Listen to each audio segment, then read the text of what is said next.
Good morning, welcome to teens kitchen secrets. നമുക്കിന്ന് നല്ലൊരു ചേനമെഴുക്ക് പുരട്ടി ഉണ്ടാക്കുന്നത് എങ്ങനെയാണെന്ന് നോക്കാവേ. ചോറിൻ്റെ കൂടെയൊക്കെ വളരെ ടേസ്റ്റി ആയിട്ടുള്ള ഒരു ഡിഷാണിത്. ഇതെങ്ങനെ തയ്യാറാക്കുമെന്ന് നമുക്ക് നോക്കാം. ഒരു 3-4 വെളുത്തുള്ളി ചതച്ച് വെച്ചിട്ടുണ്ട്, ഒരു പച്ചമുളക്, ഒരു 8-10 ചുവന്നുള്ളി ചതച്ച് വെച്ചിട്ടുണ്ട്, പിന്നെ ആവശ്യത്തിന് കറിവേപ്പില, പിന്നെ ഒരു നല്ലൊരു പീസ് ചേന ഉപ്പിട്ട് പുഴുങ്ങി വെച്ചേക്കുന്നതാണേ. ഇതെങ്ങനെയാണ് കുക്ക് ചെയ്യുന്നതെന്ന് നമുക്ക് നോക്കാം. 2 ടേബിൾ സ്പൂൺ വെളിച്ചെണ്ണ നമ്മൾ ചേർത്ത് കൊടുത്തിട്ടുണ്ട്.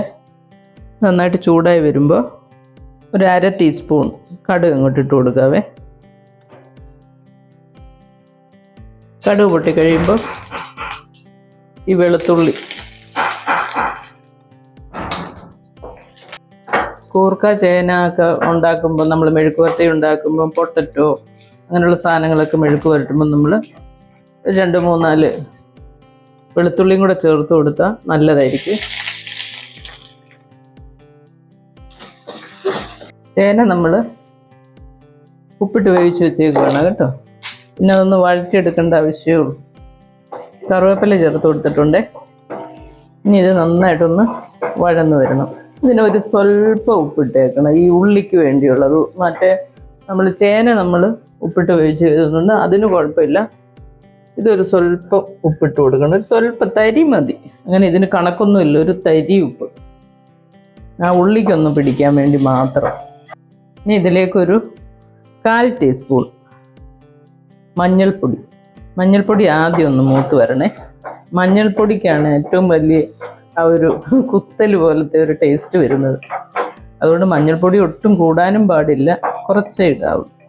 അതിനുശേഷം കാശ്മീരി ചില്ലി പൗഡർ, ഇത് 1/2 ടീസ്പൂണാണ്. അപ്പം ഞാനൊരു 1 ടീസ്പൂൺ കാശ്മീരി ചില്ലി പൗഡർ ഇട്ട് കൊടുക്കുക. 1/2 ടീസ്പൂൺ ചില്ലി പൗഡർ. ഇത് പൊടിയാണ് നമ്മളിടുന്നത്, അത് കാരണം പെട്ടെന്ന് സിമ്മിലാക്കി കൊടുത്തേക്കണേ. ഈ പൊടിയുടെ ആ ഒരു പച്ച കുത്തലൊന്ന് മാറിക്കഴിയുമ്പോൾ നമുക്കിതിലേക്ക് ഉപ്പിട്ട് വേവിച്ച് വെച്ച ചേനയും കൂടെ അങ്ങ് ചേർത്ത് കൊടുത്താൽ മതി. ഇതൊരു മിനിറ്റ് ഒന്ന് വഴലണേ, ആ ഒരു പച്ചച്ചൊവ മാറി കിട്ടാൻ. ക്രഷ്ഡ് ചില്ലി കയ്യിലുണ്ടെങ്കിൽ ക്രഷ്ഡ് ചില്ലി ഇട്ട് കൊടുത്താലും നല്ലതാണ് കേട്ടോ. എൻ്റെ കയ്യിലിപ്പം ക്രഷ്ഡ് ചില്ലി ഇല്ലാത്തത് കൊണ്ടാണ് ഞാൻ ഈ പൊടി തന്നെ ഇട്ട് കൊടുക്കുന്നത്.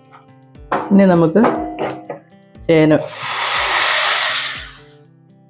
ഇതിനകത്തൊരു സ്വല്പം വെള്ളവും കൂടെ, ആ ചേന വേവിച്ചതിൻ്റെ ഒരു സ്വല്പം വെള്ളം കൂടെ ഞാൻ വെച്ചിട്ടുണ്ടായിരുന്നേ.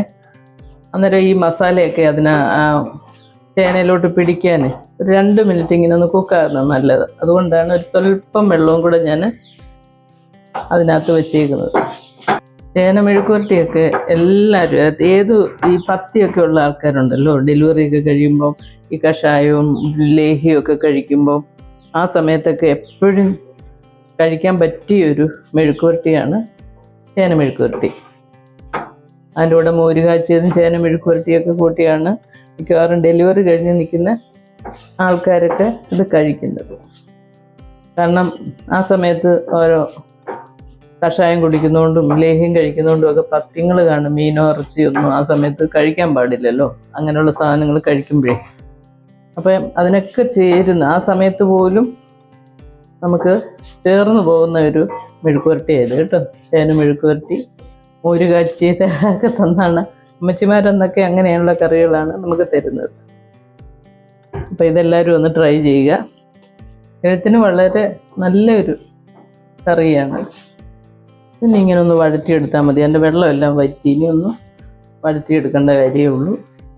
അത് പെട്ടെന്നാവും കണ്ടോ, വളരെ ഈസി ആയിട്ട് പെട്ടെന്ന് ഇതൊന്ന് വേവിച്ചെടുക്കുന്ന താമസമേ ഉള്ളൂ. ഈ ചേനയൊന്ന് വെന്ത് കിട്ടുന്ന താമസമേ ഉള്ളൂ. പിന്നെ പെട്ടെന്ന് വഴറ്റി നമുക്ക് പൊതിച്ചോറിൻ്റെ ഒക്കെ കൂടെ നല്ലതാണ് കേട്ടോ. ഇങ്ങനത്തെ മെഴുക്ക് പുരട്ടികൾ ഓഫീസിലും സ്കൂളിലും ഒക്കെ പോകുന്ന പിള്ളേർക്ക് വളരെ നല്ലൊരു ഡിഷായിരുന്നു.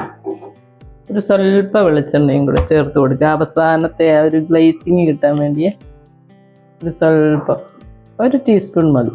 നമ്മുടെ ചേന മെഴുക്ക് പുരട്ടി ഇവിടെ റെഡിയായി. ഇനി ഒരു സെർവിങ് ബൗളിലേക്ക് നമുക്ക് മാറ്റാവേ.